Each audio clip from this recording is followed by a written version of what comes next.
só, está começando a Audiência Pública, o programa prestador de serviço aqui da TV Mix Regional. Eu quero já saudar você, amigo, que sempre nas manhãs e durante todo o dia acompanha a programação da TV Mix Regional. E hoje o programa Audiência Pública vai abordar um pouco a história da cidade de Porto Ferreira. Porto Ferreira, no próximo dia 29, completa 116 anos de emancipação político-administrativa. E para falar um pouquinho sobre a cidade de Porto Ferreira e sobre alguns prêmios, algumas conquistas também, que enaltece a cultura ferreirense, nós conversamos a partir de agora com o historiador da cidade de Porto Ferreira, o Benedito Inácio Américo da Silva, que a partir de agora quebramos o protocolo e é só Dito Inácio. Dito, obrigado por ter vindo, aceito o nosso convite e partilhar conosco um pouquinho a história de Porto Ferreira. Seja bem-vindo. Bom dia, Paulo. Bom dia a todos os pessoal aí da TV Mix, né? E o nosso pessoal lá de Porto Ferreira e toda a região. Bom, como nós falávamos, né, o Dito Inácio, que é a partir de agora sem protocolo, porque se eu falar Benedito Inácio Américo da Silva, a gente acaba o programa só tempo. Falando o nome. Ô Dito, antes de falar propriamente de Porto Ferreira, da história, 116 anos, nós sabemos que agora recentemente você, né, junto aí com uma equipe representando a cidade de Porto Ferreira, se não me falha a memória, em Dois Córregos, é isso? Isso, Dois Córregos, que já vem aí enaltecendo a cultura no interior do estado de São Paulo. Há mais de 14 anos acontece esse evento e esse ano Porto Ferreira parece que foi contemplado com alguns prêmios, inclusive você aí que comanda já há algum tempo a quadrilha, né? Lembrando as tradições do mês de junho, né? É uma festa importante. E foi contemplado com um prêmio. Explica um pouquinho o que é esse prêmio e quais os prêmios que Porto Ferreira levou esse ano. Paulinho, é o 14º concurso, como você disse. Dois Córregos é considerado um polo cultural do Brasil. Então ali existem oficinas de poesia, existe concurso internacional de poesias, danças, muita cultura. E a organizadora, a Cristina Cury, pelo 14º ano, ela vem organizando essas tradições caipiras. Então, ela faz ali um festival, um concurso mesmo, de quadrilhas juninas. Então, aparece ali 18, 20 e poucas cidades, inclusive quadrilhas diferentes, modernas, a nossa mais tradicional. E existe toda uma premiação, é como se fosse assim, uma escola de samba, né? Tem os jurados, tem os quesitos, tem o tempo. É colocado arquibancada, né? Então é grande o espaço ali, é feito em praça pública. Pra você ter uma ideia, começa meio-dia mais ou menos, vai até 8, 9 horas da noite. E Porto Ferreira, o nosso grupo simples lá, humilde, né? Fomos a participar um ano e gostamos da ideia e continuamos indo. Então já é aí o 5º ou 6º ano que a gente participa, sempre ali no 2º colocado, 3º colocado. E porque vai gente da cidade muito boa mesmo. A gente brinca às vezes que a gente perde só para quadrilhas de Brasília, né? Porque as quadrilhas de Brasília não tem quem ganha deles. Mas a nossa de Porto Ferreira está sempre fazendo bonito lá, né? E esse ano não foi diferente. Esse ano não foi diferente e o mais importante, Paulo, é que eles dão temas. Então nós tivemos lá reciclável, na época de produtos recicláveis, ecologia, né? Tivemos para quem você daria nota 10, nós fomos com um tema assim... nós demos nota 10 para o pessoal que trabalha do Hospital do Câncer de Jaú, né? Foi o nosso tema. E esse ano foi 100 anos de Luiz Gonzaga, né? O rei do Baião. Então nós colocamos um chapéu de cangaceiro nos homens, as mulheres foram ali com um aventalzinho representando rendeiras, né? Mulheres rendeiras. E conseguimos ali a 3ª colocação, né? Em 18 cidades que tinha ali. Conseguimos a 3ª colocação, recebemos troféu, recebemos brinde. Inclusive esse troféu que está aqui na mesa, né, que o pessoal vai estar acompanhando, esse troféu foi o que você ganhou lá. Você não é a equipe, né? Junto com o concurso de quadrilhas, Paulo, tem também paralelo o concurso regional de poesias. Que no caso você também Que é o caso também que eu participo. É uma poesia por cidade, é uma pessoa por cidade, porque é muito participante.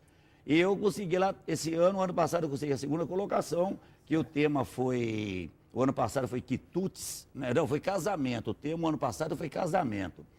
E esse ano foi Luiz Gonzaga, o rei do Baião. São poesias assim, tem que ser com 16 estrofes no máximo, e tem que ser rimadas, né? Não pode ser essas poesias modernas hoje. Então nós conseguimos esse troféu, mais um prêmio em dinheiro, mais alguns brindes de poesia, de literatura, né? Dentro desse prêmio que você ganhou, que esse troféu que nós acabamos de ver aí, tem como uma estrofe? Você está na memória ou é difícil? Não, tem sim, tem. Dos dedos mágicos de um menino que nasceu numa sexta-feira 13, né? Ainda no Agreste, tocou. Mais ou menos por aí a poesia. Agora você me pegou porque a gente escreve a poesia depois. Mas Luiz Gonzaga, ele nasceu numa sexta-feira 13, né? E desde pequeno ele já ganhou uma sanfona do pai dele. Então, dali para frente não parou mais. Então, pelo menos os jurados acharam que estava boa. Estava boa. Ele ganhou, então, um prêmio. Parabéns aí o pelo troféu prêmio. é um troféu personalizado, é uma obra de arte, né? Uhum. São um casalzinho de caipira aí, né? Feito por um artista plástico lá da cidade de Dois Córregos. Dito, agora dentro do tema, né? Porto Ferreira completa 116 anos. Né? E quando nós falamos em história, porque tem muitas pessoas que conhecem a história, que são pesquisadores, mas não chamando você de velho, mas você viveu parte da história na cidade de Porto Ferreira, família tradicional na cidade de Porto Ferreira, então tem assim muito a acrescentar. Inclusive você semanalmente contribui com o Jornal da Cidade, Jornal do Porto, com algumas passagens muito bacanas, inclusive na edição desse final de semana comemorativo ao aniversário de Porto Ferreira, vale a pena você que é de Porto Ferreira adquirir o jornal, porque tem aí uma história muito bacana. Acho que vale a pena. A gente não vai nem adiantar, senão o pessoal não compra o jornal, né, Dito? Não adianta você contar agora, pois o pessoal não lê jornal. Não lê jornal. Então você aí que queira conhecer, depois a gente conta, tá? Se você não tiver oportunidade, mas nesse momento acho que é importante. E aqui a gente trouxe também, a gente não, né? O Dito trouxe alguns livros que tem a colaboração, e de um deles especial, vou até pedir para o nosso cinegrafista aqui pegar, vou até pegar a licença aqui, que esse aqui teve uma contribuição. Nós já fizemos uma matéria jornalística, né, sobre esse livro, Porto Ferreira da Saudade. E, inclusive, o livro depois também foi contemplado, né, Dito? Eu acho que é bacana. Uma poesia desse livro foi contemplado pelo Ministério da Cultura, né, em âmbito nacional, foi publicado num livro do Ministério da Cultura. E esse livro aqui tem a participação que foi um trabalho de classe, né, dos alunos, né, da escola. Professora Neuci, né? Da professora Neuci, que inclusive fez aniversário ontem, se não me falha a memória. Ontem, né? Ontem. E esse livro foi premiado e foi um trabalho de escola. Qual que foi a sua contribuição nesse livro, Dito? Quando eles tiveram a ideia de fazer esse livro da escola, coincidentemente o meu netinho estuda nessa escola. E não necessariamente nessa classe. Mas a professora me abordou e dizendo que ela queria fazer um livro, mais ou menos do jeito que ela pensou. E a minha colaboração foi assim, vamos fazer o seguinte, de vez em ficar só falando para as crianças, vamos levá-los até os locais onde realmente aconteceu a história de Porto Ferreira. Então nós pegamos um ônibus da prefeitura, pusemos os alunos dentro e fomos até o bairro do Botafogo. Então lá eu mostrei para eles onde que a cidade nasceu, que o Botafogo não chama Botafogo, todo mundo conhece pelo bairro de Botafogo, mas bairro chama Santa Cruz, né? E por que chama Botafogo? Porque ele era um conglomerado humano, próximo ao rio, e que tinha ali muitos mosquitos, muitos insetos. Então os moradores faziam fogueiras na porta de casa para espantar os insetos. E um gritava para o outro, põe fogo aí na sua fogueira, bota fogo aí, bota fogo, e ficou Botafogo. Isso é uns moradores antigos que contaram, né? Então eu levei as crianças ali, mostrei o bairro Botafogo, é o mais antigo. Depois eu levei as crianças à beira do rio Mogi Guaçu, no Porto, onde tudo começou, né? Como as barcaças que transportavam o café, a briga da Companhia Paulista de Estrada de Ferro para entrar na região de Ribeirão Preto e não conseguiu pela linha férrea, então implantou o sistema fluvial. E naquela época o rio era navegável, hoje não. O rio não era navegável, a Companhia Paulista o tornou navegável, porque existe ali a escaramuça, que são 3 ou 4 mil metros de rio, que eram pura pedra, então os barcos não passavam.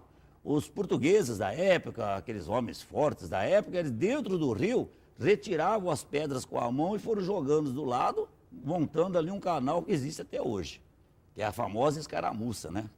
Hoje, então, hoje não, porque tá Não, muito mas depreciado. quando a gente passa de canoa ali, quando no mês de Ainda tem novembro, o- que é baixo, você tem que passar ali naquele canal. Senão Senão não você passa. não passa. É pura pedra dos dois lados. Mesmo o barco de pequeno porte. Mesmo as canoas simples. O motor pega embaixo. quando- Na enchente, não. Na enchente você pode passar um pouco mais à vontade. Mas na estiagem, você tem que conhecer o local, senão você não passa. Mas esse Tem é- a escaramuça, que é a parte maior, e a escaramucinha, que é a parte que é uma região menor.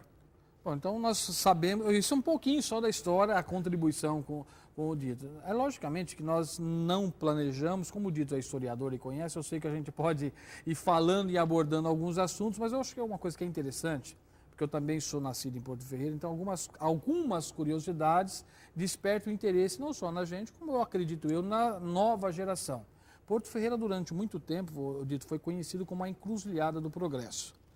Dá para fazer o porquê Encruzilhada do Progresso e por que hoje estão tentando, né, não é ainda oficial, mas né, a gente já conhece como a capital nacional da cerâmica artística e agora estão querendo acrescentar o design também. Né?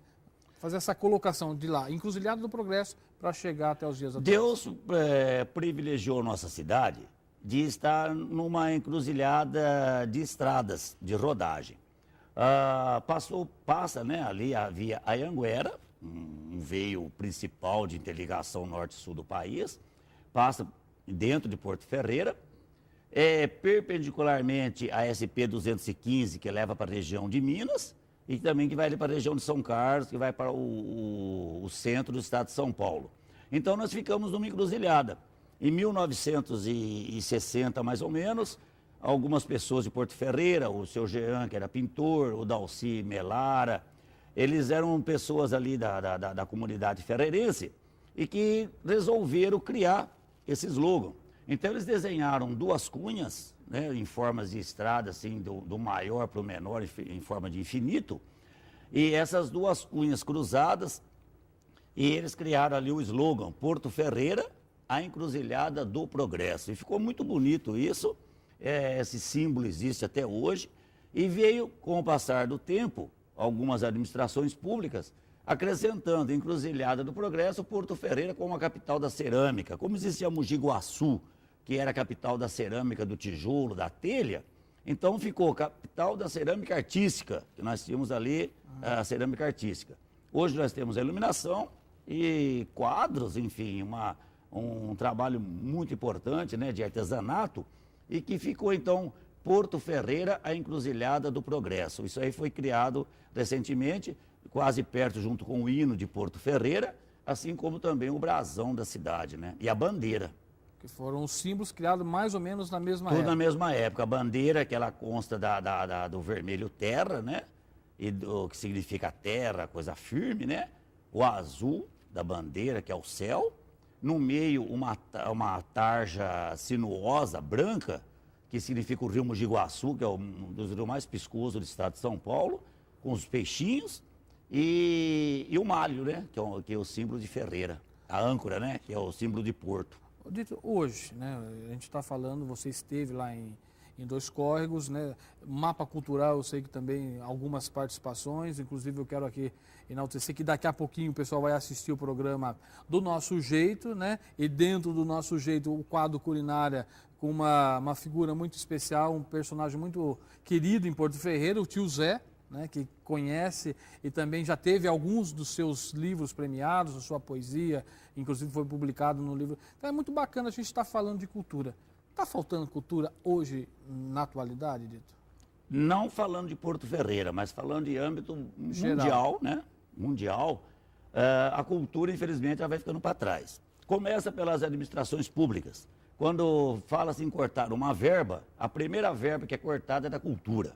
Então você não corta a verba da saúde, você não corta a verba da educação, do transporte, mas você corta da cultura. E a cultura é raça, né? É raça. Então, a pessoa tem que gostar, a pessoa tem que ter dom artístico e vai ficando sempre em segundo plano.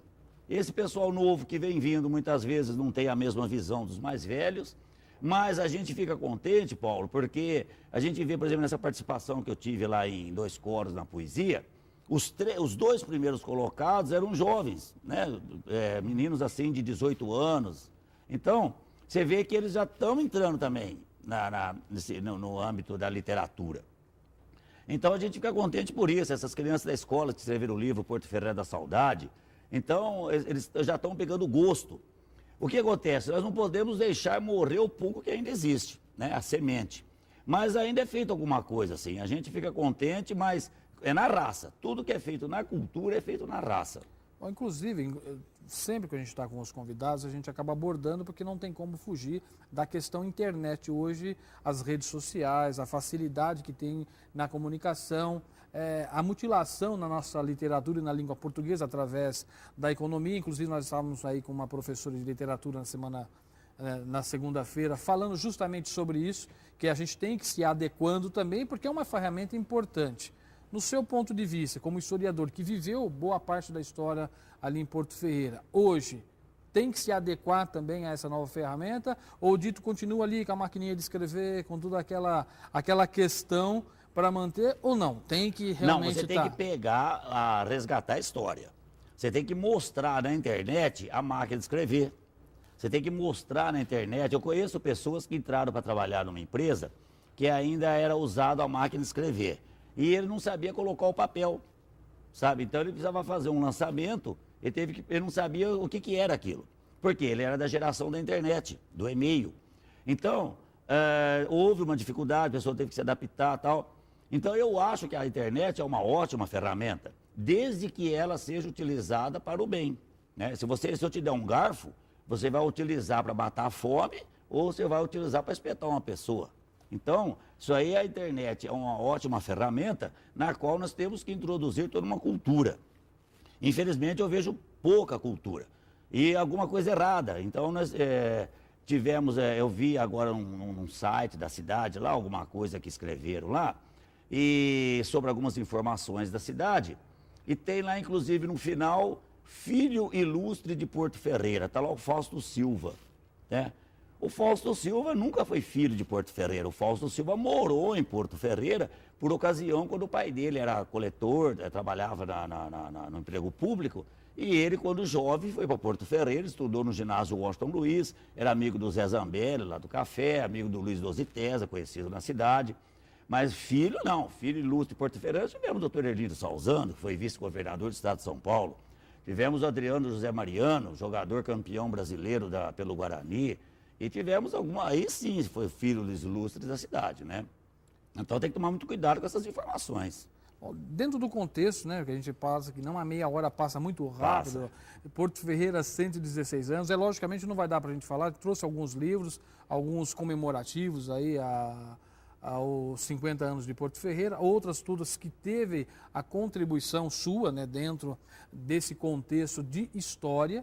Mas dentro da sua área de formação, né, na verdade você é aposentado da Companhia de Energia Elétrica do Estado de São Paulo, hoje conhecido como Electro, mas era a antiga CESP, né? Essa evolução, hoje, CESP, Electro, acompanhando, como é que está essa geração, já que estamos falando de história e de cultura, acho que é importante também, né? Não resta dúvida, no Jornal do Porto dessa semana comemorativa, naquela página que eu uso lá como páginas do passado, coincidentemente, eu coloquei uma foto da usina São Valentim, que foi a primeira companhia hidrelétrica da nossa região. E que é de gente de Limeira, da família Prado, Agostinho José Prado. Muita gente não sabe o nome completo dele. E então veio, através da evolução, nós tivemos ali a primeira companhia hidrelétrica, tivemos depois era a companhia São Valentim, depois foi implantado pela Prada, depois foi comprado pela CESP e recentemente a Eletro. Então, toda essa evolução, ela vem de acordo com o progresso. Porque se nós não tivéssemos evolução e se nós não tivéssemos progresso, nós estaríamos usando o chicote até hoje, amarrando pessoas no tronco no centro da cidade, né? Por isso que tem que haver mudanças. Bom, 29 de julho, Porto Ferreira completa 116 anos. O que de importante nós poderíamos aqui, em poucos minutos, resumir essa história de Porto Ferreira? De importância, nós podemos oferecer que Porto Ferreira cresceu, né? Como todas as cidades do interior cresceram, e graças a Deus cresceu assim na raça das pessoas ali da cidade mesmo. muitas outras pessoas vieram de outras localidades e que foram recebidas de braços abertos. Tem os seus problemas, onde todo mundo tem seus problemas de segurança, tem seu problema de saúde, tem seu problema de educação, mas também tem as soluções, né? E eu fico muito feliz porque eu vivi, né, décadas, né, de evolução da cidade. Então pegamos a cidade lá desde dos anos 50, né, até os anos agora de 2000. E então a gente vê as evoluções, tomando muito cuidado para que a história de Porto Ferreira não se acabe. Os prédios antigos. Então, por isso que existem os monumentos, os marcos. E eu acho que a cidade cresceu. Hoje a cidade está muito bem. Se você pede, fala para mim, você trocaria a cidade? Não trocaria. Tive a oportunidade de trabalhar em dezenas de cidades do interior do São Paulo e do Brasil, mas nunca troquei Porto Ferreira. Tenho meu avô foi amigo do fundador da cidade de Porto Ferreira, do João Inácio Ferreira, que coincidentemente foi João Inácio, não tem nada a ver comigo que é dito Inácio, mas que é um orgulho para mim levar esse nome, né? E então hoje nós estamos à disposição das escolas, né? Recentemente eu estive lá na escola do SESI, fazendo uma sexta-feira hasteamento à bandeira. Então você vê que bonito que é o SESI, ainda hasteia a bandeira na sexta-feira, culto à bandeira. Então isso aí não pode acabar, sabe, Paulinho? A aula de religião eu acho que não deve acabar nas escolas. Nós aprendíamos música, o pouco que eu sei de música, eu aprendi na escola com aula de música. Então, houve algumas mudanças, mas eu acho que tudo tem a sua época, tudo tem o seu tempo. Dito, é muito comum a gente ouvir, principalmente nesse período, estamos aí em pleno ano eleitoral, é logicamente que nós não vamos falar aqui de candidatos, não é a questão não é essa, mas estamos no ano eleitoral e é muito comum falar que o brasileiro tem memória curta. Né, que as coisas acontecem, principalmente nesse afloramento da campanha eleitoral, em que alguns candidatos tentam levantar algumas outras coisas de outros candidatos, ou para enaltecer, ou para denegrir imagem. Na sua visão, como historiador e também homem ativo da política, já participou, já disputou, já foi também vereador na cidade de Porto Ferreira, hoje não disputa nenhum cargo eletivo, mas tem um conhecimento. Na sua opinião, o que a cultura, a história, colabora os jovens de hoje que estão aí pela primeira vez, talvez tirando seu título, e vão às urnas, deve contribuir na hora de uma decisão a escolher o seu candidato? Eu acho que pelos fatos que ocorrem nas últimas décadas no mundo, no Brasil, a população está meio desacreditada dos políticos. Então a gente falava assim, pô, eu vou ser candidato que eu sou muito conhecido na cidade. Cidade, hoje, eu posso conhecer aí uns 50%, 60% da cidade e 90% pode me conhecer. E isso aí não voga mais. Então, a pessoa hoje está saindo candidato, talvez até por interesse financeiro, que paga, outros por status, mas eu acredito que na cultura, a pessoa tinha que escolher bem, ele tem que pensar bem quem ele vai votar, se a pessoa fez alguma coisa pela sua cidade ou pela sua própria vida, né? Eu acho que tudo isso tem que ser levado a sério. O jovem está um pouco aí, pelas pesquisas que a gente tem visto, ele está um pouco desacreditado. Se nós não colocarmos o voto obrigatório, nós teremos aí 20% ou 30% de pessoas votando. Eu acredito que 70% não iriam votar. Eu acho que o número é grande, mas não é grande. Dentro da democracia, você acredita que deveria se manter o voto obrigatório ou deveria ser uma votação espontânea? Seria mais qualitativa se fosse espontânea ou você acha que não? É mais. Nos Estados Unidos, para você ter uma ideia, não é obrigatório o voto e não é feriado. A eleição acontece num domingo e não é feriado na localidade. E eu acho que teria mais qualidade, sim, porque aquele que fosse votar, ele ia consciente. A prova disso, Paulinho, é o voto branco e nulo. O voto branco e nulo hoje elege uma pessoa. Então, ou elege um vereador, ou elege até quase um prefeito. Então, você vê que a pessoa ela é obrigada a sair de casa. Ela vai de mau humor, ela vai votar, outros não. Por exemplo, eu sinto alegria no dia da eleição, porque eu encontro um monte de gente. Eu entro na escola Sul de Minus, que é a escola mais antiga da cidade, que é onde eu estudei. Então a gente vai relembrando tudo isso, né? Mas tem pessoas que não veem assim. Você vê, na última eleição nós tínhamos uma fila de 4.000 pessoas justificando. Então, é um número enorme para 4 anos atrás. Esse ano você não vai passar para 6, 7.000 pessoas justificando. São pessoas que não votam na cidade, que moram ali, mas não são eleitores. Então, 7.000 pessoas justificando, elege um prefeito, elege um vereador, entendeu?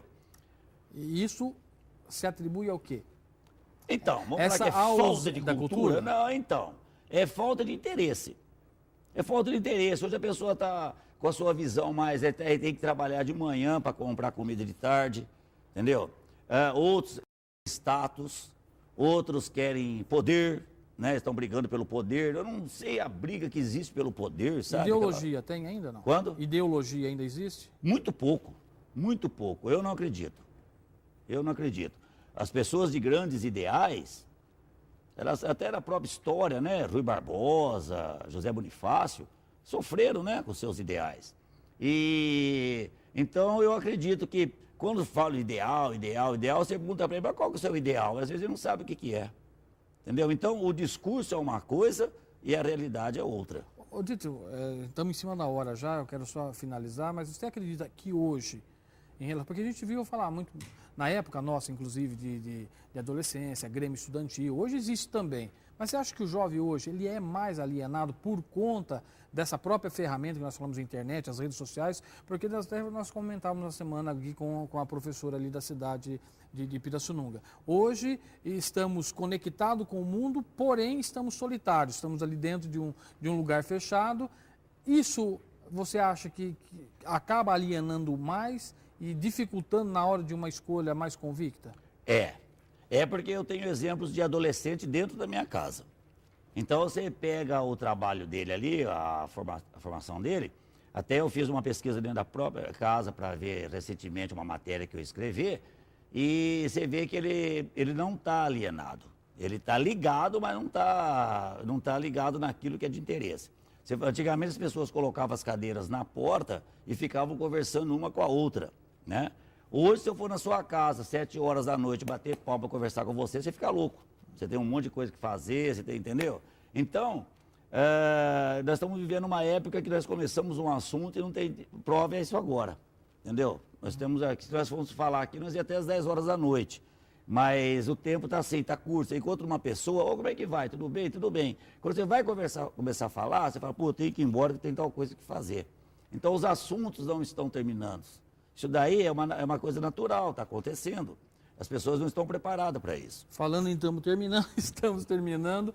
Quero te agradecer, parabenizar pelos prêmios. É lógico que, como você disse, teríamos aí um tempo enorme, muitas coisas para falar, mas infelizmente não dá. Então, eu te parabenizo e nesses parabéns a você que representou a cidade de Porto Ferreira, saudar todos os ferreirenses pelo aniversário de emancipação político-administrativo 116. Parabéns a você, obrigado por ter vindo. Obrigado, Paulinho, um abraço a todo o povo de Porto Ferreira, parabéns à população ferreirense, aquela cidade que eu amo de coração, que ali nasci, ali permaneço e é ali pro, quem sabe, vou ficar para sempre, né? Tá certo, Dito, obrigado. E a você que nos acompanha, muito obrigado pelo carinho, pela audiência. Continue ligados aqui na TV Mix Regional, acompanhando a nossa programação. Até um próximo encontro. Tchau.